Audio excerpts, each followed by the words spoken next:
مرحبا رمضان، مرحبا رمضان، مرحبا رمضان، مرحبا رمضان، مرحبا رمضان، مرحبا رمضان۔ نحمدہ ونصلی علی رسولہ الکریم، اما بعد فاعوذ باللہ من الشیطان الرجیم، بسم اللہ الرحمن الرحیم۔ السلام علیکم سامعین و ناظرین، میں ہوں آپ کا ہوسٹ اسد امین آکاش اور آپ دیکھ رہے ہیں روشنی کا سفر۔ ناظرین، رمضان شریف کا مہینہ، آج ہم عشرہ رحمت کا تیسرا روزہ افطار کر چکے ہیں۔ ناظرین، بڑے ہی خوش قسمت لوگ ہیں ہم کہ اللہ پاک نے یہ برکتوں والا، رحمتوں والا مہینہ ہمیں عطا کیا۔ ناظرین، آج بھی ہمارے ساتھ موجود ہیں رضوان رحمانی صاحب، اور آج ہماری گفتگو کا جو ٹاپک ہے وہ ہے روزے سے ہمیں کیا ملا۔ ناظرین، آپ لوگوں کے کیے گئے سوالات اور کچھ اور سوالات جو ہے وہ ہم رضوان رحمانی صاحب سے ڈسکس کریں گے اور وہ آپ کو ان کے جو ہے وہ جوابات بھی دیں گے، اور امید کرتے ہیں کہ آپ کو ہمارا یہ والا جو سیگمنٹ ہے وہ بھی بہت پسند آئے گا اور آپ کے سوالات کے جوابات بھی آپ کو ملیں گے۔ ناظرین، تو میں بلا تمہید ہمارے اس عنوان کی طرف بڑھتا ہوں، اور سب سے پہلے تو میں خوش آمدید کہتا ہوں رضوان رحمانی صاحب کو کہ انہوں نے اگین ہمیں جو ہے وہ ٹائم دیا۔ ان کے بہت مشکور ہیں کہ وہ اپنی مصروفیت میں سے ہمیں ٹائم دیتے ہیں، اور رمضان شریف کے جو نشریات ہم نے اسٹارٹ کی ہے روشنی کے سفر کے لیے، انہوں نے بڑے ہی اپنے مخصوص ٹائم میں سے ہمیں ٹائم دیا ہے، اور انشاءاللہ تعالیٰ پورے رمضان شریف میں ہم یہ اپنی نشریات آپ لوگوں کے سامنے نشر کرتے رہیں گے۔ السلام علیکم سر۔ وعلیکم السلام۔ رضوان رحمانی صاحب کیسے مزاج ہے؟ الحمدللہ، شکر اللہ۔ رحمانی صاحب، باقاعدہ جو ہے وہ لوگوں کے سوالات ہمارے پاس موجود ہیں، تو باقاعدہ آغاز کرتے ہیں پہلے سوال سے۔ سب سے پہلا سوال جو میرے پاس موجود ہے کہ روزے میں ہمیں کیا کرنا چاہیے؟ مطلب روزہ جو ہے، ایک روزہ دار جب روزہ رکھتا ہے تو اس کے کیا لوازمات ہیں، کس طرح اس کو لے کے چلنا چاہیے ایک روزے کو؟ نحمدہ ونصلی ونسلم علی رسولہ الکریم، اما بعد فاعوذ باللہ من الشیطان الرجیم، بسم اللہ الرحمن الرحیم۔ قال اللہ تعالی فی القرآن المجید والفرقان الحمید، کتب علیکم الصیام کما کتب علی الذین من قبلکم لعلکم تتقون۔ اللہ تعالیٰ قرآن میں فرماتے ہیں، مومنوں میں نے تم پہ روزوں کو فرض کر دیا، ضروری ہیں۔ پھر ساتھ میں یہ بھی کہہ دیا کہ ایسے فرض کیا ہے جیسے تم سے پہلی امتوں پہ کیا تھا۔ یہ ایک پوائنٹ ہے، اس پہ بات کرتے ہیں بھی۔ اور پھر بندہ سوچتا ہے کہ روزے اللہ نے فرض کیے ہیں کہ کوئی مقصد ہوگا، ہر عبادت کو کوئی نہ کوئی مقصد ہے، تو اللہ نے فرمایا جی ہاں مقصد ہے، ساتھ ہی وہ بیان بھی کر دیا مقصد اس لیے روزے رکھنے ہیں کیا کہ تم متقی بن جاؤ۔ متقی تقوی والے، اللہ سے ڈرنے والے۔ دیکھا جائے تو تمام عبادات، جتنی بھی عبادتیں ہیں، سب کی بنیاد جو ہے نا وہ تقوی ہے، اور یہ عمارتیں ہیں، جو عمارت پوری دین کی عمارت کھڑی ہے، اس کے جو نیچے ستون ہے نا وہ تقوی ہے۔ اگر نماز میں تقوی نہیں ہے تو نماز جو ہے نا وہ خالی ہوگی، تقوی سے تو خشوع و خضوع سے خالی ہوگی۔ اسی طرح باقی بھی جتنی عبادات ہیں ان میں تقوی ہونا بڑا ضروری ہے۔ قرآن پڑھتے ہوئے اللہ تعالیٰ فرماتے ہیں وَإِذَا تُلِيَتْ عَلَيْهِمْ آيَاتُنَا فَزَادَتْهُمْ ایمانا، ان کے دل ڈر جاتے ہیں، ان کا ایمان بڑھ جاتا ہے جب وہ قرآن کی آیتیں پڑھتے ہیں۔ یہ بھی تقوی ہے۔ تو اللہ نے یہاں پہ واضح کر دیا کہ تقوی جو ہے نا وہ تمہیں ملنا چاہیے۔ دیکھیں ایک موبائل ہے، لے کے آتا بندہ، تو اس کو مین فیچر موبائل کا میسیج اور کال ہے۔ اگر موبائل کے اندر میسیج اور کال نہ ہو تو شاید لوگ اس کو موبائل کہنا بند کر دیں گے۔ اسی طرح لباس ہے، وہ لباس کا اصل مقصد ہے جسم کو ڈھانپنا۔ اللہ کے نبی نے فرمایا قیامت کے نزدیک کچھ عورتیں ننگی ہوں گی برہنہ۔ صحابہ کہنے لگے اللہ کے نبی وہ کیسے؟ لباس نہیں انہوں نے پہنا؟ اللہ کے نبی نے فرمایا لباس پہنا ہوگا لیکن وہ لباس ہوگا نہیں، بریک ہوگا یا ایسا ہوگا کہ جسم نظر آتا ہوگا، یعنی مقصد نکل گیا تو چیز خود بخود کرنے۔ تو اگر روزے کے اندر تقوی نہیں ہے تو روزہ گیا پھر، کیونکہ اصل مقصد تو تقوی تھا۔ اچھا، یہ جو چیز ہے نا اس کے اندر، وہ مجھے لگتا ہے کہ اللہ تعالیٰ نے یہ اس لیے کہا ہے کہ تم سے پہلے روز، جیسے ہم بچوں کو کہہ دیں نا پڑھاتے ہوئے کہ بچوں یہ جو کتاب ہے نا یہ تھوڑی سی مشکل ہے، لیکن آپ لوگوں نے فکر نہیں کرنی، کیونکہ آپ سے پچھلے سال جو بچے پڑھ کے گئے وہ یہ کتاب پڑھ چکے ہیں، انہوں نے یہ پڑھ لی، ان کے لیے بھی ضروری تھی یہ پڑھنی۔ دلاسا دیتا ہے ایک استاد بچے کو۔ تو یہاں پہ لگتا ہے کہ اللہ تعالیٰ نے عوام جو مسلمان مومنین ہیں ان کو اللہ نے دلاسا دیا کہ اگرچہ روزے گرمیوں میں آگے تو مشکل ہو سکتے ہیں لیکن تم سے پہلے لوگ بھی رکھتے رہے ہیں، تم سے پہلے لوگوں پہ بھی میں نے کما کتب علی الذین من قبلکم، جیسے پہلے لوگوں پہ فرض کیے تھے تو اسی طرح تم پہ فرض کیے، انہوں نے رکھے ہیں تو تم نے بھی روزے رکھنے ہیں۔ اور حصول تقوی ہے۔ جی تو رضوان صاحب، ہمارے پاس دوسرا جو لوگوں کا سوال یہ ہے کہ ہمیں روزے سے کیا ملا، یا روزے کا تعلق جو ہے وہ تقوی کے ساتھ کس حد تک ہے، کس حد تک تقوی جو ہے وہ ہم شو کریں تو ہمارا روزے کا جو ہے مقصد پورا ہوتا ہے؟ تقوی اصل میں جیسے کہ پہلے بات ہو لی کہ روزے کے لیے بہت زیادہ ضروری ہے۔ اب ہم نے یہ دیکھنا ہے کہ ہمیں اپنے روزوں سے تقوی مل رہا ہے کہ نہیں۔ اب دیکھیں نا کہ اصل میں آپ کا کوشچن ہے کہ ہمیں روزے سے کیا ملا۔ ایک بندے نے صبح اٹھا ہے اور بے چینی کی حالت میں، اس کی نیند پوری نہیں ہوئی، اپنی نیند اس نے قربان کی ہے روزے کے لیے۔ پھر اس نے اٹھ کر جو ہے وہ ہاتھ منہ دھویا اور وہ بیٹھ گیا کھانے کے لیے، اور بڑا مشکل ہے، سوتے اٹھتے ہی کھانا کھانا بڑا مشقت والا عمل ہے، اور نہ چاہتے ہوئے انسان نے کھانا کھایا، اور پھر اس کا دل نہیں کر رہا تھا پھر بھی زیادہ کھایا، اس لیے کہ مجھے بھوک نہ لگ جائے، دوپہر تک یا شام تک بھوک نہ لگ جائے، میں نے روزے کو مکمل کرنا ہے۔ پھر زیادہ کھانے کی وجہ سے بعد میں بے چینی سی کہ زیادہ کھا لیا ہے، معدے میں تھوڑی سی پین ہے، پیٹ میں ہے، یا عجیب سی بندہ جو ہے نا وہ تھوڑی سی مشقت برداشت کرتا ہے۔ اب یہ سارا کچھ بندے نے کیا، پھر جب 11-12 بجے پھر احساس ہونا شروع ہوا تھوڑا سا بھوک کا، پھر یہ احساس چلتا چلتا عصر تک گیا اور روزہ لگنا شروع ہو گیا بندے کو۔ اتنا بندے نے سارا دن مشقت برداشت کی ہے روزے کے لیے، بھوک پیاس برداشت کی ہے۔ اب یہ سارا کچھ اصل میں بیان کرنے کا مقصد ہے، یہ سارا کچھ کرنے کے بعد بھی اگر روزے سے بندے کو کچھ نہ ملے، اللہ کے نبی نے فرمایا کچھ ایسے لوگ ہیں جن کو اپنے روزے میں بھوک اور پیاس کے سوا کچھ نہیں ملتا، یعنی کہ وہ بھوک پیاس انہوں نے برداشت کر لی، بس ان کو اجر نہیں ملنا روزے کا۔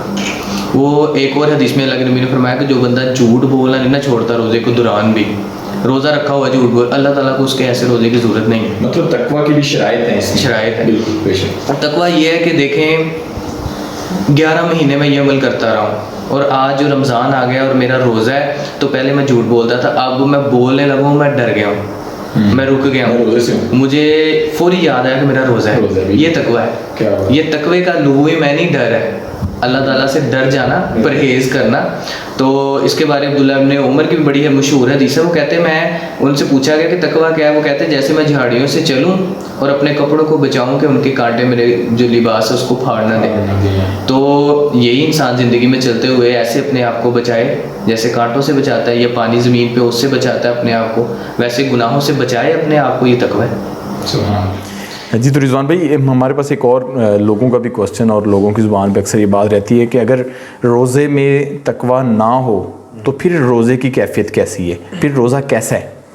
اصل میں شروع سے جو گفتگو ہو رہی ہے وہ یہی ہو رہی ہے کہ تقوی جو ہے وہ بہت زیادہ ضروری ہے۔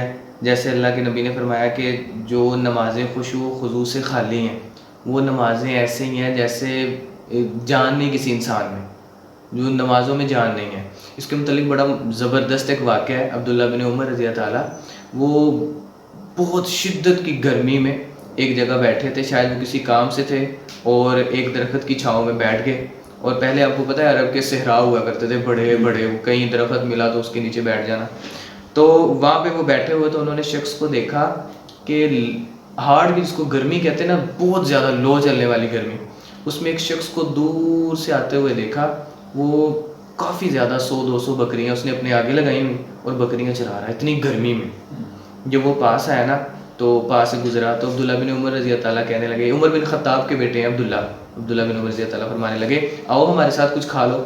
تو وہ بندہ آگے سے کہتا ہے میرا روزہ ہے، اندازہ کریں نفلی روزہ، رمضان کا مہینہ نہیں ہے۔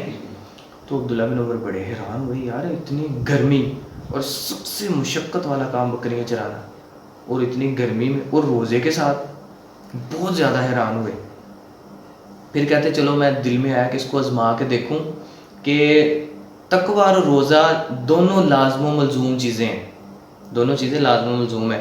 اگر میں دیکھتا ہوں اس کے اندر تقوی ہے، تقوی ہوا تو خود بخود پتہ چل جائے گا روزہ بھی ہے، تقوی پتہ چل جائے گا ہے تو پھر خود بخود پتہ چل جانا کہ روزہ اس بندے کا ہے۔ اب اس کو ٹیسٹ کر رہے ہیں تو عبداللہ بن عمر کہنے لگے یار اس طرح کرو، اتنی زیادہ بکریاں تمہاری، اس میں سے ایک بکری مجھے دے دو۔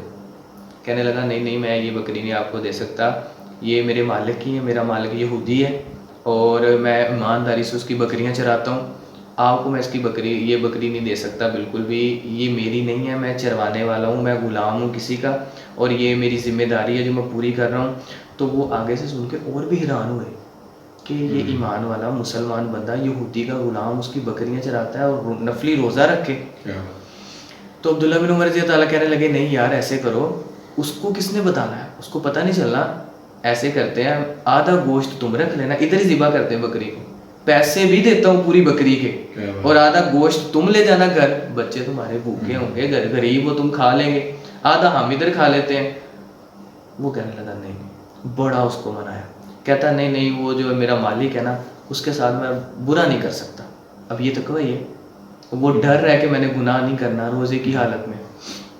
تو عبداللہ بن عمر نے بڑا اصرار کیا کہ یہاں پہ کون دیکھ رہا ہے, تو اس نے اپنی بکریوں کو غصے سے آگے لگایا اور منہ اپنا ادھر کو کر لیا دوسری طرف, اور چلنے لگا, اور پیچھے مڑ کے کہا کہ آپ جو بھی ہیں آپ مجھے کہتے ہیں کہ کوئی نہیں دیکھ رہا, اگر کوئی نہیں دیکھ رہا پھر وہ جو اوپر اللہ دیکھ رہا ہے وہ کہاں گیا. یہ جب لفظ سنا نا عبداللہ بن عمر نے تو کھڑے ہو گئے فوری, کہ یقین آ گیا کہ واقعی اس بندے کے پاس تقویٰ ہے اور یہ روزے دار ہے. تو وہ لوگ پہچانتے تھے بندے کو کہ اس بندے کے اندر اگر تقویٰ ہے تو پھر روزے دار ہے. روزے دار کو تقوی سے پہچانا جاتا تھا پہلے. پھر عبداللہ بن عمر رضی تعالیٰ نے اس شخص سے کہا کہ تمہارا مالک کون ہے؟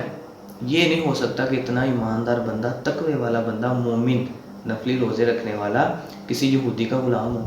اس یہودی سے جا کے بات کی, اور اب دیکھیں نا اگر ہم تقوی اختیار کرتے ہیں, سچ بولتے ہیں, ایماندار بنتے ہیں, تو پھر اللہ ہم یہاں پہ بڑے لوگ ملیں گے آپ کو بازاروں میں, کہتے ہیں سر جی بے ایمانی نہ کریں گے تو پھر بچوں کو کتوں کھوانا, پیٹ کیسے بھریں گے بچوں کا اگر بے ایمانی نہیں کریں گے. تو حلال میں تو ہماری تو ضروریات نہیں پوری ہو رہی, خواہشات کہاں پوری ہونی حلال میں. تو اب یہاں پہ واقعہ میں دیکھیں کہ کیسے ضروریات بھی پوری ہوتی ہیں انسان کی, خواہشات بھی حلال میں. تو عبداللہ بن عمر گئے اس کے پاس, تو اس کو رقم دی فوری, اس غلام کے لیے سب سے بڑی چیز آزادی ہے, اور اسے آزاد کروا لیا, آزاد کروا لیا, یہودی مالک سے آزاد کروا لیا اسے. اب اسے واپس پلٹنے لگے تو وہ کہنے لگا کہ میرا اور کوئی نہیں ہے, یہ اتنی زیادہ جو بکریاں ہیں تو یہ میں نے کیا کرنی ہے. تو وہ بکریاں بھی ساری عبداللہ بن عمر نے جو ہے اب یہودی سے لے کے اس کو دے دی. اب یہ غلام بھی نہیں ہے اور بکریوں کا مالک بھی ہے.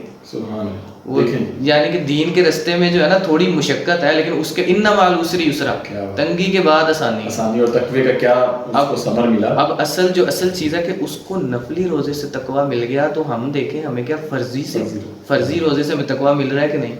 تو بنیاد اصل میں تقویٰ ہے. جو تقوی سے خالی روزے ہیں ان کا پھر کوئی فائدہ نہیں. رحمان صاحب تھوڑا سا اور ٹائم آپ کا لوں گا, صرف آخری ایک سوال کہ تقوی کا اصول کیسے ممکن ہے, ہم کیسے حاصل کر سکتے ہیں, کیسے انسان کو پتہ لگے کہ اگر اس نے ایک روزہ رکھا ہے تو وہ تقوی کے ساتھ گزرا ہے اس کا روزہ. سب سے اہم جو چیز ہے نا تقوی کے لیے, تقویٰ تب پیدا ہوتا ہے کہ جب انسان گناہ کرنا چھوڑ دے. گناہ جب وہ بچنا شروع کر دے گا نا, بہرحال اگر یہ دیکھا جائے نا تو یہ توفیق اللہ تعالیٰ کے بغیر کچھ نہیں ہے. آپ دیکھ رہے ہیں معاشرے میں بڑے لوگ ہیں, ان کے چھوٹا سا پا ہاتھ پہ کٹ لگ جاتا ہے تو وہ روزہ نہیں رکھتے, کہتے صبح اٹھ کے نا چکر آتے ہیں ہم نے روزہ چھوڑ دیا. اور میں جانتا ہوں واللہ العظیم ایسے لوگوں کو, شوگر کے مریض ہیں روزے رکھتے ہیں, بلڈ پریشر کے مریض ہیں روزے نہیں چھوڑتے, پورا رمضان رکھتے ہیں. ان کو کہاں اتنی طاقت کہاں سے آ جاتی ہے اچانک سے. یہ اللہ تعالیٰ سے توفیق مانگتے ہیں, اللہ توفیق دیتا ہے کہ بیماری کی حالت میں بھی وہ روزے رکھ لیتے ہیں. تو یہ تقویٰ جو ہے نا یہ اللہ تعالیٰ کی توفیق ہے. بندہ اللہ تعالیٰ سے تقویٰ جو مانگتا ہے نا اس کو اللہ تعالیٰ تقویٰ عطا کر دیتے ہیں. اور جو بندے کے اندر تقویٰ آ جاتا ہے نا پھر بندہ ڈرنا شروع کر دیتا ہے. اور روزہ بھی نیچرلی تقویٰ دیتا ہے بندے کو. آپ یہ اپنے ساتھ ایک ایکسپیرینس کر کے دیکھ لیں کہ روزے میں اکثر بندہ کہتا ہے یار یہ میں نے کام نہیں کرنا, میرا روزہ ہے. نیچرلی بندہ بچنے کی کوشش کرتا ہے. تو باقی اللہ ماشاء اللہ کچھ لوگ ہیں جو شاید وہ علم کی کمی کی وجہ سے ایسے ہے کہ وہ کچھ گناہ کر لیتے ہیں روزے میں بھی, یا پھر ان کی روٹین بڑی پکی بن جاتی ہے, گالیاں دینے کی روزے میں بھی دے دیتے ہیں. پہلے ان کی پکی روٹین ہوتی ہے, جھوٹ بولنے کی روزے میں بھی بول لیتے ہیں. بہرحال کوشش کرنی چاہیے کہ تقوی والا انسان روزہ بنائے اپنا, تو وہ روزہ جو ہے انشاءاللہ اللہ تعالیٰ اس کا اجر دیں گے. روزے کے متعلق تو اللہ تعالیٰ نے فرمایا کہ فرشتے تو نے لکھ دینا کہ روزہ ہے, کیونکہ تو نہیں لکھ سکتا روزے کا اجر کیا ہے, کیونکہ اللہ ہی جانتے ہیں روزے کا اجر ہے کیا. اب دیکھیں ایک بندہ وضو بھی کر رہا ہو نا, اس کے منہ میں پانی اندر, کرلی کر رہا ہے وہ وضو کی, ساتھ والے کو پتہ نہیں چلے گا اندر لے جائے تو اصل میں کنیکٹڈ اللہ کے ساتھ ہے, ساتھ والے بندے کو نہیں پتہ کہ اس کا روزہ ہے کہ نہیں, تو اللہ کہتے ہیں خاص میرے لیے ہے یہ, تو پھر اجر بھی اس کا میں نہیں دینا. جی تو ناظرین یہ تھے رضوان رحمانی صاحب جو کہ اپنی گفتگو سے ہمیں جو ہے وہ آشنا کر رہے تھے, اور اپنی قیمتی جو گفتگو ہے وہ آپ لوگوں کے سامنے رکھی. اور آج کا ہمارا جو ٹاپک تھا, ہمارا جو عنوان تھا وہ یہ تھا کہ روزے سے ہمیں کیا ملا, اور امید کرتا ہوں کہ آپ تک جو باتیں پہنچی ان سے کافی باتیں جو ہیں وہ ہمیں کلیئر ہو گئی ہوں گی کہ روزہ بیسیکلی ہمیں کیا دیتا ہے. جو ناظرین اسی طرح سے ہماری باقی نشریات کو بھی دیکھنے کے لیے ہمارا یوٹیوب چینل ہے, اس کو بھی سبسکرائب کریں اور اس کو باقاعدہ لائک کریں, تاکہ اس طرح کے اچھے موضوعات پر جو رمضان شریف کی نشریات ہم نے یہ جو سلسلہ سٹارٹ کیا ہے وہ آپ تک ویڈیوز جو ہے وہ بر وقت پہنچتی رہیں. دعاؤں میں یاد رکھیے گا. اللہ آپ کا حامی و ناصر ہو. اللہ حافظ.